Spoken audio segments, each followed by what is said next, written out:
دوسری نصیحت اور تیسری نصیحت یہ سکپ کر دی تھی حضرت لقمان نے، شاید عاجزی کی بنا پر، وہ اللہ تعالیٰ نے اس کو پرفیکٹ کیا ہے۔ دوسری نصیحت وَوَصَّيْنَا الْإِنسَانَ بِوَالِدَيْهِ، اور انسان کو ہم نے نصیحت کی ہے کہ وہ اپنے ماں باپ کے ساتھ حسن سلوک کرے۔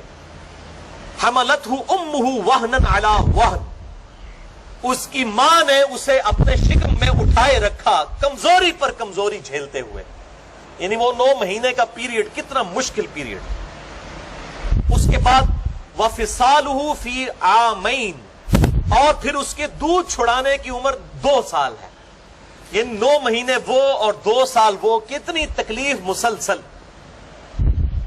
جھیلنی پڑی ماں کو۔ یعنی خصوصاً ماں باپ کے ساتھ ماں کے حق کو اللہ تعالیٰ نے ایک درجہ بلند کر دیا۔ انشکر لی والی والدیک، اور ہم نے حکم دیا ہے کہ شکر گزاری کی روش اختیار کرو میرے حق میں بھی، یعنی اللہ کے حق میں وہ پہلا شکر وہ ہے، اور اپنے ماں باپ کے حق میں بھی۔ الی المصیر، اور تمہیں لوٹ کر پھر ہماری ہی طرف آنا ہے۔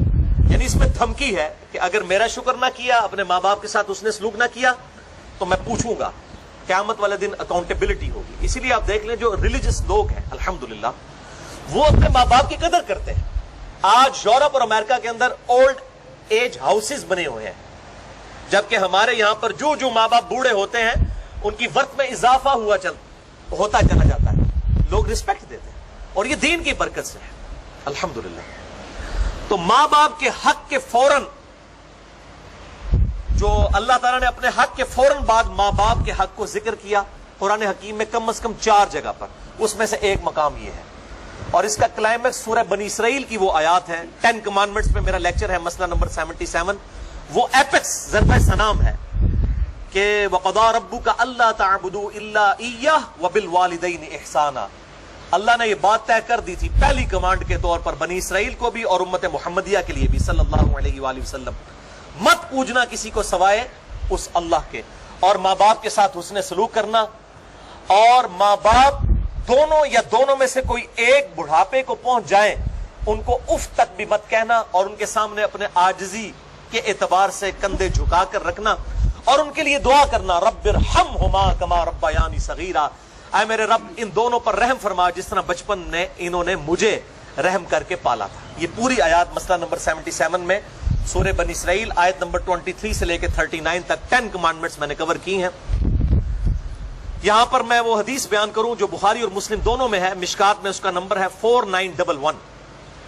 آپ صلی اللہ علیہ وآلہ وسلم سے ایک صحابی نے پوچھا، یا رسول اللہ صلی اللہ علیہ وآلہ وسلم مجھ پہ سب سے بڑھ کر حق کس کا ہے؟ تو فرمایا تیری ماں کا۔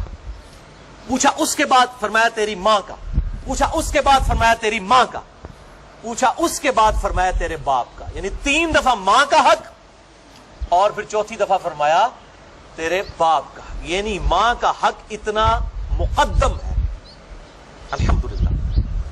اور صحیح مسلم میں حدیث ہے مشکات میں 4912 کہ آپ صلی اللہ علیہ وآلہ وسلم نے فرمایا اس شخص کی ناک خاک آلود ہو، وہ تباہ و برباد ہو جائے جس کو ماں باپ بڑھاپے میں ملے دونوں یا دونوں میں سے ایک، اور وہ ان کی خدمت کر کے جنت نہ حاصل کر سکے۔ یہ صحیح مسلم کی حدیث ہے۔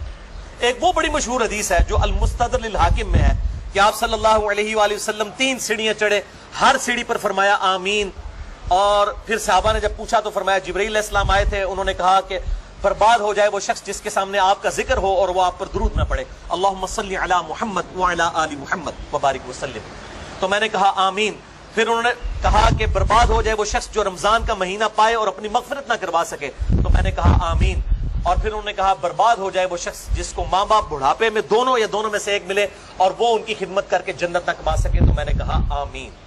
تو یہ آخری حصہ صحیح مسلم میں بھی ہے مشکات میں 4912 کہ وہ برباد ہو جائے جس کو ماں باپ دونوں یا دونوں میں سے ایک بڑھاپے میں ملے اور ان کی خدمت کر کے جنت نہ کما سکے۔ اور مسند احمد سنن نسائی میں بھی ایک حدیث ہے مشکات میں 4939، ایک شخص نے جہاد کی اجازت کے لیے مشورہ کیا اللہ کے محبوب صلی اللہ علیہ وآلہ وسلم سے، تو آپ صلی اللہ علیہ وآلہ وسلم نے فرمایا تیری ماں زندہ ہے؟ انہوں نے عرض کیا یا رسول اللہ زندہ ہے۔ فرمایا اپنی ماں کی خدمت کر، تیری جنت اس کے قدموں کے پاس ہے۔ ویسے یہ جو عموماً ایک جعلی روایت بھی مشہور ہے کہ جنت ماں کے قدموں کے نیچے ہے، اس کی وجہ سے جنت کی تذلیل لوگ کرنا شروع کر دیتے ہیں. یہ بالکل جعلی روایت ہے، جھوٹی روایت ہے. اصل روایت ہے سنن نسائی میں، مسند احمد میں، مشکات میں 4939 کہ جنت تیرے ماں کے قدموں کے پاس ہے، یعنی ان کی خدمت کر. یہ محاورتاً بات ہے، یہ نہیں ہے کہ ماں کے قدموں کے نیچے جنت چلی گئی ہے. پہلے آپ تو جنت پہنچے، وہ تو اللہ کو پتا ہے. جنت تو ایک اللہ تعالیٰ کی رحمت کا مقام ہے، اس کی تذلیل نہیں کی جا سکتی. مراد یہ محاورتاً بات ہے کہ ماں کی خدمت کر کے جنت ملے گی، نہ کہ یہ ہے کہ وہ جنت وہ ماں کے قدموں کے نیچے آ گئی ہے فزیکلی، اس کا مرتبہ کو اس کے نیچے آ گیا. یہ اس سے مراد نہیں ہے. اور اسی طریقے سے ایک جعلی روایت ہے کہ ماں باپ کو دیکھنا ایک مقبول حج کے برابر ثواب ہے. بالکل جعلی جھوٹی روایت ہے، موضوع روایت ہے سنن البیہقی کے اندر. اس قسم کی کافی جعلی روایتیں مشہور کی ہیں، جو جمعہ والے دن ماں کی قبر پہ چلا جائے اس کی مغفرت ہو جائے گی، باپ کی قبر پہ چلا جائے. بھائی اتنے اچھے فضائل موجود ہیں، ضروری ہے جعلی روایتوں کے ذریعے لوگوں کو مائل کیا جائے.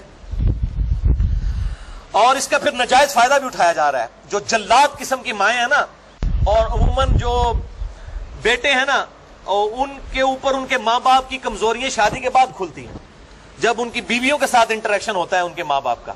تو ایک روایت پیش کی جاتی ہے جامعہ ترمذی سنن ابی داؤد سے، مشکات میں 4940 کہ ابن عمر رضی اللہ تعالیٰ عنہ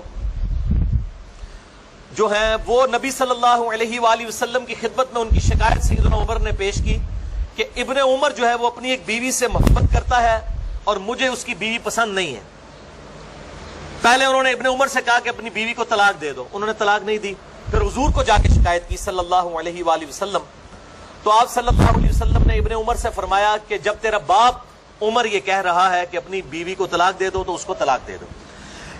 اور اسی طریقے سے صحیح بخاری میں ایک حدیث ہے، حضرت اسماعیل علیہ السلام اور ابراہیم علیہ السلام کا واقعہ بڑا مشہور ہے کہ وہ ملنے کے لیے آئے تو حضرت اسماعیل کی غیر موجودگی میں تو انہوں نے پھر ایک میسج چھوڑا کہ جی اپنے گھر کی چوکھٹ بدل لو، مراد یہ کہ اپنی بیوی کو طلاق دے دو. اس قسم کے واقعات سے وہ کہتے ہیں کہ جی اگر ماں باپ کے ہیں تو بیوی کو بھی طلاق دے دیں. نعوذ باللہ من ذالک، انا للہ و انا الیہ راجعون.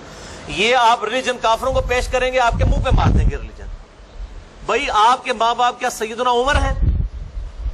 اور وہ شکایت کیا نبی علیہ السلام کے سامنے لے کے جا رہے ہیں؟ نبی علیہ السلام کو تو وحی کی تائید حاصل تھی، ابراہیم علیہ السلام کو وحی کی تائید حاصل تھی کہ واقعی جینوئن ایشو تھا جس کے اوپر طلاق کا کہا گیا. آج کل اگر ماں باپ کسی کو کہتے ہیں کہ اپنی بیوی تیری منو چنگی نہیں لگتی طلاق دے دے، طلاق نہیں دی جائے گی جب تک جینوئن ریزن نہیں ہوگی.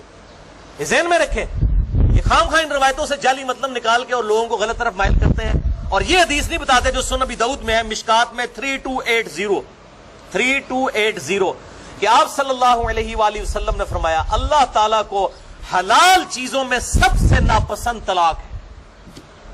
اگرچہ حلال ہے، حرام نہیں ہے، یعنی بعض اوقات مجبوراً دینی پڑ جاتی ہے، واقعی نہیں نبھتی، اس لیے اس کا دروازہ کھلا رکھا ہے. کرسچینٹی میں تو طلاق دینا ہی حرام ہے. اسلام میں اجازت ہے طلاق کی، لیکن ایز اے لاسٹ ریزارٹ. لیکن کہا گیا وہ بھی ناپسندیدہ ہے. تو جب اللہ کو ناپسندیدہ ہے تو یہ کیسے ہو سکتا ہے کہ میری بیوی میرے ماں باپ کو نہیں پسند تو میں ان کے کہنے پہ طلاق دے دوں بغیر کسی ریزن کے؟ واٹ نانسنس دس.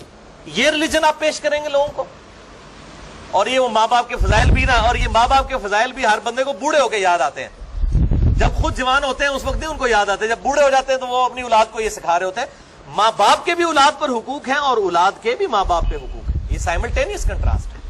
اور صحیح مسلم کی وہ حدیث جس پہ میرا ایک کلپ بھی چڑھا ہوا ہے برمودا ٹرائنگل پہ، کہ شیطان کا تخت پانیوں پہ لگا ہوا ہے، شام کے وقت سارے شتونگڑوں کو بلاتا ہے وہ، اور ہر شتونگڑا کہتا ہے میں نے آج یہ گناہ کروایا، آج میں نے یہ گناہ کرایا. تو شیطان خوش نہیں ہوتا. ایک کہتا ہے کہ آج میں نے میاں بیوی کے درمیان جدائی کروا دی. شیطان اس کو جناب جپی ڈال کے ملتا ہے، گلے لگتا ہے کہ تو صحیح کام کیتا ہے. کیونکہ جب طلاق ہوگی تو اس پورے معاشرے کی بنیاد جو ہے میاں بیوی کے ریلیشن شپ کے اوپر ہے. جب یہ ڈسٹرب ہو جائے گا تو پورا معاشرہ ہی جو ہے وہ تتر بتر ہو جائے گا، اولاد بھی بکھر جائے گی، وہ اولاد معصور بن جائے گی معاشرے کے لیے. تو میاں بیوی کا ریلیشن شپ بہت اہم ہے. اس حوالے سے ماں باپ عموماً میں نے دیکھا ہے، عموماً چونکہ میرا تجربہ ہے، میرے ساتھ ہزاروں لوگ رابطہ کرتے ہیں، عموماً ماں باپ کی طرف سے قصور ہوتا ہے. جو بہو ہوتی ہے اس کا قصور بہت کم ہوتا ہے. وہ تو بیچاری نئے گھر میں آئی ہے. بہو کو اگر وہ ساتھ جو ہے وہ وہی پروٹوکول دے جو اپنی بیٹی کو دیتی ہے تو آپ دیکھیں وہ کس طرح خدمت کرتی ہے. کئی بہو ہیں جنہوں نے اپنے ساس سسر کو سنبھالا ہے، ماں باپ کو تو کبھی توفیق ہی نہیں، ان کے بیٹوں کو تو توفیق ہی نہیں ہوئی بیٹیوں کو. وہ دوسرے ملکوں میں بیٹھے ہوئے ہیں اور ہم یہاں بیٹھ کے جو ہے نا وہ ان کے رشتہ داروں کے جنازے پڑھ رہے ہوتے ہیں. اور جناب ان کی خوشی غمی میں ہمیں مصیبت پڑی ہوئی ہوتی ہے جو باہر جا کے بیٹھے ہوئے خود، اور خدمتیں یہاں پہ بہویں کر رہی ہوتی ہیں. تو یہ بڑا سینسٹیو ایشو ہے، لہٰذا میں نے یہ ماں باپ کے حقوق پہ چونکہ بات کی تھی تو میں نے اس کو بیلنس بھی کر دیا. تیسری نصیحت بھی اللہ تعالیٰ نے ایڈ کی ہے، ساتھ ہی اس کو دیکھیں بیلنس کیا ہے. وَإِن جَاهَدَاكَ عَلَىٰ أَن تُشْرِكْ بِي مَا لَيْسَ لَكَ بِهِ عِلْمٌ، اگر تیرے ماں باپ اس بات پر زور لگائیں کہ تو میرے ساتھ شریک ٹھہرائے کسی کو جس کا علم تیرے پاس نہیں ہے، بغیر علم کے تو کوئی ایسی بات میری طرف منسوب کر دے جو شرک پر مبنی ہے، فَلَا تُطِعْهُمَا، تو اپنے ماں باپ کا کہنا نہیں ماننا. کتنے بولے لوگ ہیں وہ آگے پوچھ رہے ہوتے ہیں جی میری ماں کہتی ہے میں دودھ نہیں بخشاں گی جے تو داڑھی رکھ لئی، تو میں اب ماں باپ کا حکم مانوں یا اللہ کے نبی کا حکم مانوں؟ دیکھو بھائی، ماں باپ کی تو اوقات سٹارٹ ہی اس وقت ہوگی جہاں پہ اللہ اور اس کے نبی صلی اللہ علیہ وآلہ وسلم کا حکم اینڈ ہوگا. بخاری اور مسلم کی حدیث ہے تم میں سے اس وقت تک کوئی مؤمن ہی نہیں ہو سکتا جب تک کہ میں اسے اس کے ماں باپ اولاد سب لوگوں سے بڑھ کر عزیز نہ ہو جاؤں. اس کا کیا مطلب ہے کہ ماں باپ کہہ رہے ہیں کہ اللہ کے محبوب کی نافرمانی کرو، اللہ کے محبوب کوئی اور ارشاد فرما رہے ہیں صلی اللہ علیہ وآلہ وسلم، ان کی پیروی کی جائے، تب آپ اللہ کے محبوب صلی اللہ علیہ وآلہ وسلم کو سب سے بڑھ کر عزیز مانیں گے. مومن ہی نہیں ہوگا کوئی شخص. تو بڑے بھولے بن کے عورتیں بھی پوچھ رہی ہوتی ہیں جی میری والدہ کہتی ہیں کہ جی حجاب نہ کرو، بس صرف ایسے ہی کر لو، تو اب میں ماں باپ کا حکم مانوں؟ بھئی ماں باپ کا حکم تو سٹارٹ ہوگا اللہ اور اس کے محبوب صلی اللہ علیہ وآلہ وسلم کے احکامات کے اندر. نافرمانی والا قرآن نے کہہ دیا مت ان کا کہنا ماننا.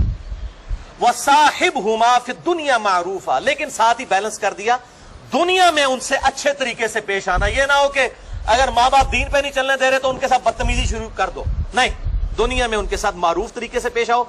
وَاتَّبِعْ سَبِيلَ مَنْ أَنَابَ إِلَيَّ، اور پیروی تو اس شخص کی کرو جس نے میرا راستہ اختیار کر لیا ہوا ہے، یعنی اللہ کا پیغمبر، اس کی اتباع کرو، یا پیغمبر کے راستے پر چلنے والے لوگوں کی اتباع کرو. اس آیت سے وہ پیر نصیر الدین صاحب نے نا مسئلہ تقلید ثابت کیا. وہ کہتے ہیں اس میں آیا نا کہ پیروی کر اس کی جو میرا راستہ اختیار کرے، وہ کہتے ہیں اس سے اماموں کی تقلید ثابت ہوتی ہے. یہ پیروی کر اتباع تو آیا ہے نبی صلی اللہ علیہ وآلہ وسلم کے لیے. من یطع الرسول فقد اطاع اللہ، قل ان کنتم تحبون اللہ فاتبعونی یحببکم اللہ. اتباع ہوگی اللہ کے محبوب صلی اللہ علیہ وآلہ وسلم کی، یا پھر اللہ اور اس کے محبوب صلی اللہ علیہ وآلہ وسلم کے پروٹوکول کے اندر حکمران وقت کی بھی، خلفائے راشدین کی بھی، صحابہ کی بھی، لیکن اس سے ٹکرائے نہ. تب ثم الی مرجعکم فانبئکم بما کنتم تعملون، اس کے بعد تمہیں لوٹ کر میرے ہی پاس آنا ہے، پھر میں تمہیں خبر دے دوں گا جو کچھ تم دنیا میں کیا کرتے تھے. تو اللہ کے حکم کی خلاف ورزی، ماں باپ کی پیروی میں یہ حرام ہے. خواہش نفس کی پیروی کو بھی کہا گیا ہے کہ یہ شرک ہے. سورہ الجاثیہ آیت نمبر 23 میں افرائیت من اتخذ الہہ ہوا، اے محبوب صلی اللہ علیہ وآلہ وسلم بھلا اس شخص کو دیکھا جس نے اپنی خواہش نفس کو اپنا خدا مان لیا ہے. ایک شخص فجر کے وقت اپنی نیند قربان نہیں کرتا اور نماز کے لیے بستر نہیں چھوڑتا، اس نے اپنے بسترے کو اپنا معبود مان لیا. ایک بندہ ماں باپ کی اطاعت کے اندر اللہ کے حکم کو توڑ دیتا ہے، اس نے اپنا معبود اپنے ماں باپ کو مان لیا. نعوذ باللہ من ذالک، وہ شرک کی کیٹیگری میں فال کر گیا. اگرچہ یہ شرک اصغر ہے، وہ شرک اکبر میں نہیں آتا، جس طرح کہ ریاکاری شرک اصغر ہے اور یہ بھی شرک اصغر، لیکن ہے تو شرک کی کیٹیگری میں فال کرتا ہے.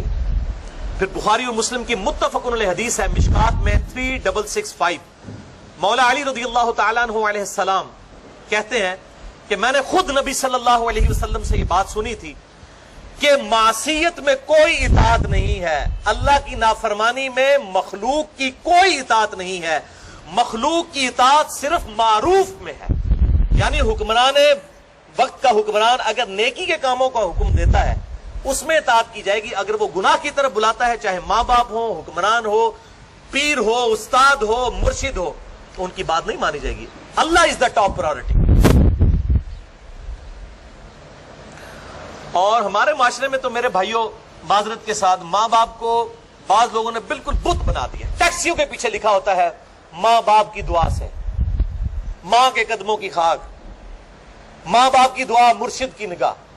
ھذا من فضل ربی بڑے تھوڑے لوگوں نے لکھا ہوتا ہے، حالانکہ پہلے یہ لکھا ہوا ہونا چاہیے، اس کے نیچے آپ ضرور لکھیں یہ ہندوانہ معاشرے کے ذریعے جس طریقے سے ایک ماں باپ کو اس لیول پہ اٹھا دیا کہ گاڈ کے مقابلے پہ کھڑا کر دیا. رسپیکٹ ضرور دیں, لیکن اب کتنے لوگ ہیں وہ مطلب کوئی ینگ بندہ جو ہے وہ داڑھی رکھ لیتا ہے, پریکٹسنگ مسلمان بن جاتا ہے, وہ پانچے اوپر کر لیتا ہے, تو وہ آ کے اس کو اس کے ماں باپ کے دوست احباب بھی سمجھا رہے ہوتے ہیں کہ جناب تو اپنے ماں باپ کی خدمت کر, کن کاموں میں لگ گیا ہے, ابھی تیری عمر ہے, تو نے جوانی میں روگ لگا لیا. اس قسم کی باتیں کرتے ہیں. بھائی ماں باپ کی عزت جو کرنی ہے وہ اللہ کی وجہ سے ہی کرنی ہے, ورنہ ماں باپ تو اس قابل ہے کہ ان کو اولڈ ایج ہاؤس میں رکھ دیا جائے جس طرح گوروں نے رکھا ہوا ہے. وہ صحیح رکھا ہوا ہے انہوں نے دنیاوی اعتبار سے. وہ کہتے ہیں انہوں نے اپنی یاشیاں کی ہیں اپنی جوانی میں, اب ہماری یاشی کرنے کا وقت ہے. یہ ریلیجن ہے, دین ہے جس نے آپ کو یہ بات سکھائی ہے کہ ماں باپ کی خدمت کریں. اسی ریلیجن کو تختہ مشق بنا کے آپ ماں باپ کی اتباع کرنا شروع کر دیں اللہ اور اس کے محبوب صلی اللہ علیہ وآلہ وسلم کے مقابلے پر, تو لعنت کھڑنے نکالا ہے نا. نہ ماں باپ کی بات مانی جائے گی, نہ کسی حکمران کی, نہ کسی استاد کی, نہ کسی بزرگ کی, نہ کسی شیخ الحدیث کی, نہ شیخ القرآن کی, اللہ اور اس کے محبوب صلی اللہ علیہ وسلم کے مقابلے پر. حتیٰ کہ بخاری و مسلم میں ایک حدیث ہے, آپ صلی اللہ علیہ وآلہ وسلم نے ایک قافلہ صحابہ کا روانہ کیا, ان میں سے ایک شخص کو امیر مقرر کیا. اس نے وہاں لکڑیاں جلائیں اور حکم دیا کہ میں تمہارا امیر ہوں, امیر کی اطاعت اللہ اور اس کے رسول کی اطاعت ہے, سب کے سب ان آگ کی لکڑیوں میں کود پڑو. تو انہوں نے کہا نہیں, خودکشی کرنا تو اسلام میں حرام ہے. ان کا میں امیر ہوں, امیر کی اطاعت واجب ہے. انہوں نے کہا نہیں, امیر کی اطاعت واجب ہے اللہ اور اس کے محبوب صلی اللہ علیہ وسلم کی اطاعت کے اندر. اب جب واپس آئے اسی امیر نے جا کے اللہ کے محبوب کو شکایت کی کہ میں نے ان کو حکم دیا تھا. آپ صلی اللہ علیہ وآلہ وسلم نے فرمایا اگر یہ تیرا حکم مان لیتے تو دوزخ کی آگ میں جا کے نکلتے. یعنی اللہ اور اس کے محبوب صلی اللہ علیہ وسلم کی نافرمانی کی کاسٹ کے اوپر ماں باپ کا حکم نہیں مانا جا سکتا, حکمران کا حکم نہیں مانا جا سکتا, کسی صحابی کا حکم نہیں مانا جا سکتا, کسی تابعی کسی بزرگ کا حکم نہیں مانا جا سکتا. یہ بات بالکل پھر پنجابی کہنا ہے نا, کنو کاٹ لو. لیکن بیلنس ہے کہ ماں باپ کی آپ حسن سلوک کریں گے اگر وہ کافر بھی ہیں. یہاں پہ تو ایک بندہ مطلب گھر میں مواحد ہو جاتا ہے, ماں باپ کو کہتا ہے یہ مشرک ہے, میں نہ جنازہ بھی نہیں پڑھنا. یہ ایٹیچیوڈ نہیں ہونا چاہیے, یہ غلط ایٹیچیوڈ. حسن سلوک کریں گے. وہ کلیئر کٹ آ گیا کہ وَصَاحِبْهُمَا فِي الدُّنْيَا مَعْرُوفًا, دنیا میں معروف طریقے سے ان کے ساتھ بیہیو کرو. حتیٰ کہ بخاری اور مسلم میں حدیث ہے, مشکات میں اس کا نمبر ہے 4913. اسما بنت ابی بکر کہتی ہیں کہ میں نے نبی صلی اللہ علیہ وسلم سے عرض کیا ہے اللہ کے نبی میری ماں مشرکہ ہے اور وہ مجھ سے صلہ رحمی چاہتی ہیں, مجھے ملنے کے لیے آئی ہیں, کیا میں ان کے ساتھ حسن سلوک کروں؟ آپ صلی اللہ علیہ وسلم نے فرمایا ہاں, اگرچہ وہ مشرکہ ہے لیکن تیری ماں ہے, اس کے ساتھ حسن سلوک کر. دنیا میں حسن سلوک کرنا ہے.